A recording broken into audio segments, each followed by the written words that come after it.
Like, comment, and subscribe. Like, comment, and subscribe. अंत भला तो सब भला।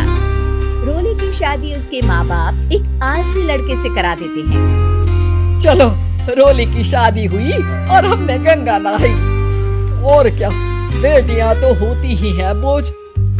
हाँ, पर अब क्या चिंता, उतार तो दिया बोझ तुमने, अब वो लोग समझे। ससुराल में रोली का पति कहता है, देखो, मैं कोई काम नहीं करता, ये बात तुम्हारे मम्मी पापा को बता दी थी मैंने। अब जो किराया आता है दुकान का, उसी से घर का गुजारा करना है। कभी भूल से भी कोशिश ना करना किसी चीज की डिमांड की। क्या मम्मी पापा को पता था कि आप कोई काम नहीं करते? और क्या, बड़ा अच्छे से पता था। उन लोगों को तो तुम बोझ लगती थी, बोल रहे थे कि बस शादी कर लो और कोई मतलब नहीं है। रोली को ये सुनकर बहुत गुस्सा आता है, लेकिन करती भी तो क्या, क्योंकि वो जानती थी कि उसके माता पिता ऐसे ही हैं। जैसे तैसे रोली दिन काट रही थी। रोली को एक प्यारी सी बेटी होती है। धीरे धीरे वो बड़ी होती है और उसके साथ उसकी जरूरतें भी बढ़ती जाती है। सुनिए जी, अब तो सिमी बड़ी हो रही है, उसका स्कूल में दाखिला कराना है। मैंने अब तक तो जैसे तैसे समय काट लिया, लेकिन मैं बच्ची की परवरिश में कोई कमी नहीं रखूंगी। अरे क्या है यार, तो लगता है कोई ना कोई काम ढूंढना ही पड़ेगा। अब पति रोज काम की तलाश में जाता और बिना किसी काम के वापस आ जाता। रोली समझ जाती है कि पति के अंदर अब काम करने की क्षमता नहीं है। वो बेटी को उच्च शिक्षा देने के लिए कुछ करना चाहती थी, लेकिन करती तो क्या करती। एक दिन रोली की सहेली कहती है, रोली, मेरी कोई औलाद नहीं है। अगर तू मेरी औलाद को जन्म दे तो मैं तुझे तेरे मुंह मांगे पैसे दूंगी। अरे, तेरी औलाद को मैं कैसे जन्म दे सकती हूँ? सरोगेसी से बच्चा मेरा और वैभव का ही होगा, लेकिन कोख तेरी होगी। ये संभव है रोली? रोली कुछ सोचकर कहती है, मुझे मंजूर है, लेकिन मैं इसका 2 लाख रुपया लूंगी। अरे कोई बात नहीं, मुझे मंजूर है। रोली खुश हो जाती है कि एक बच्चा पैदा करने का उसे 2 लाख रुपया मिलेगा। वो घर आकर पति को बताती है, वो भी खुश हो जाता है। अब क्या था, डॉक्टर के पास जाकर सहेली का बच्चा रोली की कोख में पलने लगता है। मुझे 20,000 चाहिए मेरे बेटी के एडमिशन के लिए। हाँ हाँ ठीक है, मैं उसके एडमिशन से लेकर सारे खर्चे उसके अकाउंट में डाल रही हूँ। रोली की बेटी का एडमिशन हो जाता है। रोली को लगता है कि वो अब सब कुछ ठीक कर देगी। दिन और महीने आगे बढ़ते हैं। अब एक दिन, एक बात कहूँ जी, काश इस बच्चे को मैं रख पाती।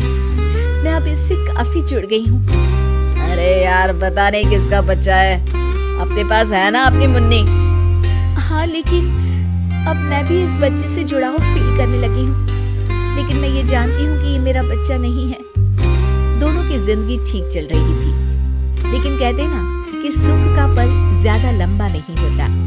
एक दिन रोली की सहेली का फोन आता है। रोली, मुझे अब ये बच्चा नहीं चाहिए, मैं अपने पति को छोड़ रही हूँ। अरे लेकिन मुझे पैसों की जरूरत है, बच्चा तुम्हारा है, मैं क्या करूँगी? सहेली बिना कुछ बोले फोन काट देती है, फोन स्विच ऑफ कर देती है। लेकिन रोली के जीवन का तूफान यही नहीं रुकता। रोली, मैं इतना भार नहीं उठा सकता। आज पढ़ाई का पैसा मांग रही हो, कल को शादी, कॉलेज और पता नहीं क्या क्या। मैं तुम्हें छोड़ रहा हूँ, अपनी बच्ची उठाओ और निकलो इस घर से। अरे पर मैं कर तो रही हूँ ना बच्ची के लिए काम, आप आराम से रहिए ना। क्या काम कर रही हो? देख रहा हूँ मैं। ये छोटा शहर है, यहाँ लोगों को बात बनाते वक्त नहीं लगता। तो मैं क्या करूँ? ज्यादा पढ़ी लिखी नहीं हूँ, कैसे घर के खर्चे चलाऊं? और आप तो काम करना ही नहीं चाहते। हाँ, ना चाहता हूँ और ना ही करूँगा। रोली को पति की बात पर काफी गुस्सा आ जाता है। ठीक है, अगर मेरे जीवन में संघर्ष लिखा है तो वही सही। इस वक्त पति होने के नाते आपको मेरा साथ देना चाहिए था, लेकिन नहीं, आपने तो इस हाल में मुझे घर से बाहर निकालने की बात कह डाली। देखो, ये सारी फालतू की बातों के लिए वक्त नहीं है मेरे पास। रोली, जिसकी कोख में किसी और का बच्चा था और साथ छोटी सी बेटी, पति का घर छोड़कर रास्ते पर आ जाती है। रोली के पास मायके के सिवा दूसरा कोई रास्ता नहीं होता। अरे रोली कैसी है? कितने दिनों के लिए आई है? हमेशा के लिए माँ। वो माँ को सारी बात बता देती है। ओए लड़की, इतनी हिम्मत का काम कर लिया। अरे ना, यहाँ कोई जगह नहीं है। तुम तो अपना बोरिया बिस्तर उठाओ और निकलो यहाँ से। रोली के पास अब मायके का रास्ता भी नहीं बचता। वो चुपचाप बच्ची को लेकर जा रही थी कि उसे दर्द होता है और वो डॉक्टर के पास चली जाती है और फिर वहाँ वो एक प्यारे से बेटे को जन्म देती है। कितना प्यारा है, कितने अभागे हैं इसके माँ बाप जो इसके पैदा होने पर भी नहीं है। तभी वहाँ डॉक्टर आ जाती है। रोली, बच्चे के पिता तुमसे मिलना चाहते हैं। आपका बहुत बहुत शुक्रिया। मैं इस बच्चे को पालूंगा। भले ही इसकी माँ ने इसे छोड़ दिया हो, पर मैं अपनी जिम्मेदारी निभाऊंगा। तो क्या आप मुझे इसके पैदा करने के लिए जिन पैसों की बात हुई थी वो भी देंगे? हाँ, और साथ ही आप चाहें तो मेरे घर में रहकर मेरे बच्चे की देखभाल भी कर सकती हैं। मैं उसके लिए आपको सैलरी दे दिया करूंगा। रोली को लगता है कि जैसे भगवान ने उसके लिए सुकून का रास्ता खोल दिया। वो अब मुकेश के साथ उसके घर चली जाती है, जहाँ रहकर वो उस बच्चे की देखरेख करती है। अब मुकेश के घर को रोली अच्छे से संभाल लेती है। उसके लिए खाना बनाने से लेकर बच्चों की देखभाल और घर की देखरेख। धीरे धीरे मुकेश को रोली से प्यार हो जाता है। रोली, तुम्हारी बेटी और मेरा बेटा बिल्कुल भाई बहन की तरह साथ रहते हैं। हाँ, आखिर है तो एक ही कोख के बच्चे, अटैचमेंट तो होगा ही ना। रोली, तुमने घर और मुझे दोनों को संभाल लिया। ये तो मेरा काम है। आपने भी तो मुझे छत दी जिससे मैं अपनी बेटी की पढ़ाई और भविष्य के लिए पैसे जोड़ सकूं। रोली, क्या तुम मुझसे शादी करोगी? अब मैं जानता हूँ तुम्हारी भी शादी कुछ खास अच्छी नहीं रही।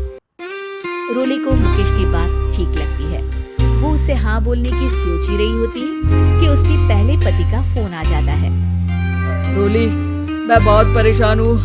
मेरा एक्सीडेंट हो गया है। मैं चाहता हूँ तुम वापस आ जाओ। रोली को पुराने पति की चिंता होने लगती है। वो सोचती है कि वो क्या कर रही थी।